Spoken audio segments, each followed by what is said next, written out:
Hey guys, in this video, I'm going to share with you the actual story of starting my publishing company, Seerendip Publishing. So here's the thing, I will tell you why most businesses fail. And this might sound obvious, but it's because people don't understand how business works. Now, here's the thing. So say for example that you are a hairstylist and you are good at what you do. I mean, you are top notch. And so you've got this skill of doing people's hair and you're working for another company and you're like, you know what? I really should start my own company. I would be able to keep more of the money that I generate and I would make more money. And so it seems logical, and you'll have this person create their company and they'll start running their business and they're like, why am I not making money? You know, they've got this skill, they're good at what they do, but what they don't have is 10 years of experience understanding how to run a business. And so their business skills suffer and the processes that they're using aren't working. And so their business isn't successful. And the only reason, honestly, that my business has been so successful is because I've been having somebody help me who has that experience. See, I've accomplished more in months that it would have taken me years to get to where I'm at if I'd done it myself. And it's because, I had somebody who understood business and was able to impart that information to me. See, I don't have 10 years of experience running a business or years of business education. And so this help has been, honestly, very helpful. And if you're thinking about starting a business, I would highly encourage you to get a mentor. It will make it a lot easier. And what I wanted to explain to you was something that I learned at the very beginning of starting my business that I didn't understand. And essentially, the foundation of your business is 4 things. So you need an LLC, you need a website, you've got to trademark your business, and then you need a .com email. And a lot of times when somebody goes to start a business, they probably think along the same lines as what I did, which is more like, okay, I need to figure out how to physically do this thing, like that's my business. But no, it's not. You need your LLC to create the infrastructure and the legal protection for your business. You need a website because that's the first thing that people look at when they, check you out in order to see if they want to do business with you. And you need to trademark your business name so that nobody messes with your business. And lastly, you need a .com email so that your emails look more professional and secure. And unfortunately, this last one is one that I haven't implemented in my business yet. It's still serendippublishing@gmail.com if you want to email my company. And I wish I would have implemented the .com email at the very beginning of starting my business so I wouldn't have to make the transition, but I haven't done it yet. So I'll be implementing that soon. But the old version of the email will still always work and be a way of reaching my company. So basically, you've got to set up this infrastructure as quickly as possible so that you can start working on your actual business, which kind of moves into the second phase of what I wanted to talk about. So what's really interesting is if you look at the transactions in my business, it actually tells a story. And the story is this. My mentor encouraged me to set up that infrastructure as quickly as possible. But then after that, as soon as we had that infrastructure, it was now about getting the word out to people. So we've used 2 primary methods to get the word out. One has been Facebook ads, and the other has been email marketing. Now, what's really interesting is now that I've done email marketing, I am a huge fan.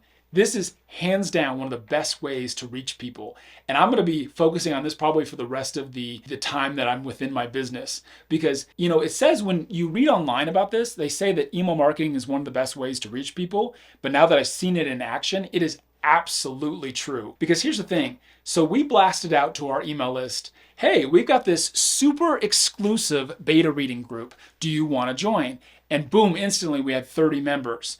Whereas when you run ads, you might run a full ad, you even get clicks, and then nothing necessarily happens. But when it comes to Facebook ads, now that I've run multiple different types, I wanted to kind of impart to you some of the things that I've learned. So one thing is, if you're running engagement ads, plan on not actually getting any direct results. I have never been able to get sales from engagement ads. Basically, this is somebody like liking or loving an image. And when I run these ads, what they are good for is once somebody engages with the image, then you now have the ability to send them a page invite for them to like your page. Now this is awesome. So I'm definitely going to be running engagement ads from now on, but it'll be about building my page, not necessarily about getting people to buy the product. Now, when it comes to ads where you put a message me button on it. Oh my gosh, are those so expensive. See, engagement ads are cheap. Message ads are so expensive. Like we're talking like $5 a message or more. But when you run these ads, one thing that I learned is, at least in my business, I don't bother marketing to men anymore because, true story, I had this one guy, he messaged me and he was either messing with me or maybe he had Tourette's or something, but he would keep sending me millions of little messages. Like he would break apart whatever he was saying into little individual messages. And he was saying that he had a story that he was interested in getting published. And I'm like, okay, send it to me so I can look at it. You need to query my company. And he wasn't doing it. And I was like, all right, I'm done. Like, I just can't do this. But this story paled in comparison to this guy that he sounded like he was interested in getting published, but then he was very condescending. And I'm like, okay, what's going on? And I'm talking to him. And then he starts sending me dick pics. And I'm like, all right, okay, I'm done. I am never running an ad again that markets to a male audience, because you just deal with these pieces of garbage people. And not every man obviously is like that, but I now run my ads primarily for a female audience because female authors aren't going to do that. And so I don't deal with any issues if I run a message us ad now, because the authors will reach out. And honestly, a female author can always tell her husband, who might also be an author, that there's a great publishing company to go with. So it works either way. And the thing that I've also learned is really the only form of ad that really produces results in the sense of like in the form of sales is a link click ad. So if you put in like your website or the link to say like the book or the product, Facebook is very good at getting people to click on that link. And these ads they're more expensive than engagement. Engagement ads are dirt cheap. Link click ads are more like 20 to 40 cents a click, depending on how good your creative is. But basically, Facebook can get people to click, but unfortunately, they won't necessarily buy. So you do have to have a good product or a compelling offer to get them to do that. But that is definitely the best type of ad for getting sales in your business. And so right now we're running a D&D Kickstarter campaign for this amazing product. And we set a goal of 10,000. And I think we're going to make it, but I'm not going to lie, 10,000 was probably too much. It has been a little stressful trying to meet this goal. And I wish that I would have listened to kind of like my inner voice that was saying, you probably should do like 5,000 at your first Kickstarter. But we wanted to set a goal that would push us. And so we set that goal. And basically in business, I've always known this, but I think it's good to say it out loud, is you need to follow your gut, and you've got to make sure that you underestimate your revenues and overestimate your expenses. Because honestly, if we fulfill this Kickstarter and we get it fully funded, I will probably just break even. That's how expensive it's been to market this Kickstarter, even though the product is incredible. I mean, I've literally seen the inside of this product. It is amazing. So if you're into Dungeons and Dragons, you should absolutely consider pledging. It's awesome. Now, one thing that I didn't do so well in my business that I kind of wanted to impart to you is, I talked a little bit about this in my previous video, but you need to build a portfolio for your business, not just have like a launch product. And you also need to do the thing that I forgot to do, which is you want to get like, say, 20 people together that know you real well and you have rapport with, and ask them to leave reviews for your business. See, I had a very painful experience where I was talking to this one author and she was interested, she wanted to get published, she liked what my company was doing, and I was being upfront with her. I was like, hey, we're a newer company, but we have over 12 years of experience on our team. And she's like, okay, let me check out your company website and your reviews. And I'm like, sure, here you go. And I gave it to her. And as soon as she saw that I only had 1 or 2 reviews, she was not interested anymore. And I totally get it from her perspective, but it was painful to me to see somebody amazing that I could have helped, but instead I missed out on that opportunity because I had forgotten to focus on getting reviews for my company. See, when people check you out, they just want to see that you can do that thing and that in fact you have results. And now I've published more than one author and I have tons of reviews for my company. Well, a sufficient number of reviews. And so if you check me out, you can see that we can do this and we have no trouble getting you published in 90 days or less. But it just was painful at the time because, I hadn't taken care of that. So the lesson is, set up the infrastructure for your business as soon as possible and then get to your fans and make sure that they, leave reviews and that you've got that portfolio, so that when you move into the phase of getting the word out, people can see that you can do this thing, and that they have multiple points of reference that you are in fact legitimate and you do have the skills to do the service. I was talking to the guy who made my website, and he told me this story that was just nuts. So honestly, so he had this customer, and this guy, he had some sort of business in the maintenance space, like it was electrical or it was plumbing or something like that. And so they talked about the website. The way it worked with this particular website designer was, you pay half up front and you pay half when you finish. So the guy pays half up front. They start working on the website. He gets the website up, and the guy will not pay the other half. And he's like, hey, you need to pay the other half. And the guy's like, well, I can't. I'm still starting my business. It's expensive. And so this website designer is trying to work with him. He's like, all right, let's set up a payment plan. Let's get this done. And over a year passes, and this guy has still not paid him. And he's like, all right, you need to pay me by this date, or I'm going to take your website down. And the guy goes, oh, you're not going to do that. Well, on that date, the guy hadn't paid. So he took his website down, and he shut down all of this guy's social media, which I think is pretty gnarly, but it leads into an important point. And one thing that I've been beginning to learn, and has been a little hard for me since starting my business, is basically this phrase, I don't work for free. When I hear people say that, I cringe. Because I love helping people so much.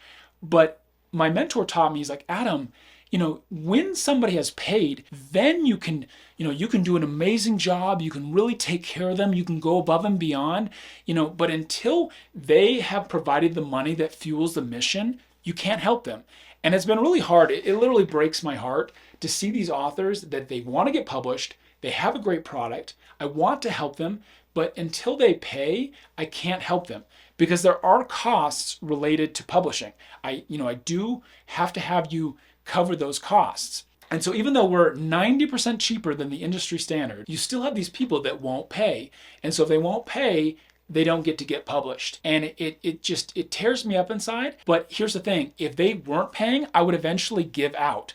Like, I'm not running a charity. And so it's been very difficult to make that mindset shift in business, because especially when you're starting a business, there's this inclination to give people a deal. You're just like, oh, I'm trying to get business. I'll cut them a deal. It'll work out in the end. And it's like, no, it won't. You're providing a service or providing a product. This is your job, and you need to get paid. And so if you're starting a business, this will be a mindset shift that you'll need to make so that your business is actually successful. Another thing that's been really hard for me is, so sometimes when you're starting a business, people will be really unkind to you, when you're trying to, get their business, or when they misunderstand your business. Like, I had this one lady, she was interested in publishing with us. The conversation was going great. And then later I reached out, and she was like, stop messaging me. And I was like, okay. And I'm sitting here thinking, like, I reached out in order to offer you a free book, and I was being really kind, and I hadn't talked to you in quite a while. I don't understand this response. But then I realized, so my mentor taught me, he's like, Adam, don't let people live rent-free in your head. And I repeat this phrase to myself all the time, because if an author pays for their package, then they do get to live in my head because they have paid rent. And I do want them to be happy, and I really do care about how they feel, and I'm going to try to fix something if it's wrong. But this lady hasn't paid, and so she doesn't get to live rent-free in my head. And that's just how it works. And this helps a lot because, like, in my business, a lot of times I get mistakenly referred to as a vanity publisher. So a vanity publisher is essentially, I would refer to it as a legalized scam. What they do is they charge authors large sums of money, and then after they've got your money, they do technically publish you, but they do an absolutely garbage job. And as soon as they published you, they forget all about you. Whereas we don't do that at all. We charge, just the actual costs that you experience when getting published. So we're up to 90% cheaper than the industry standard.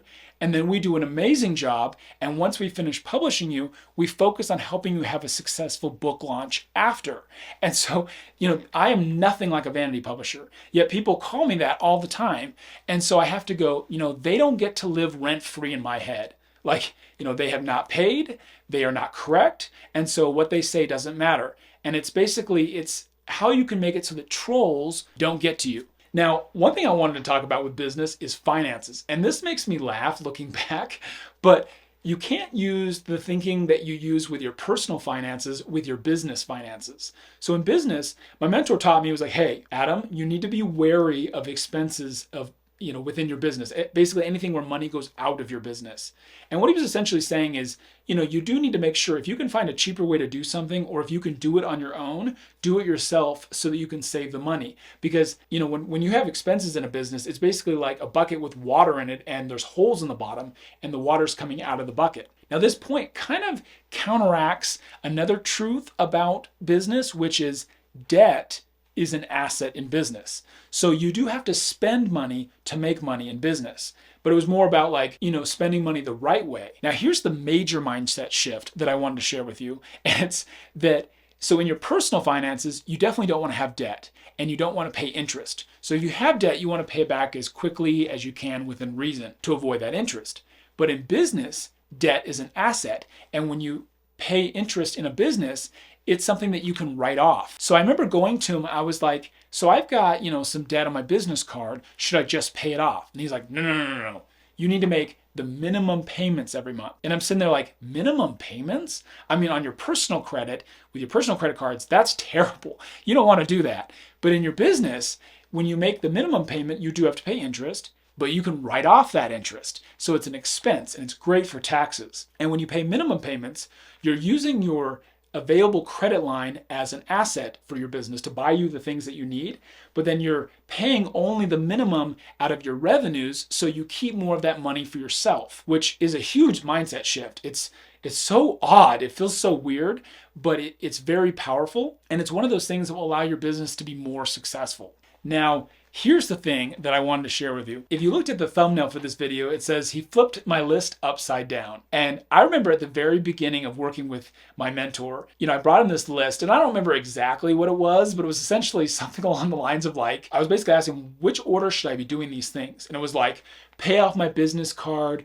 pay off the interest-free business loan I have, get my business trademarked, and set up a website. And he was like, flip the list.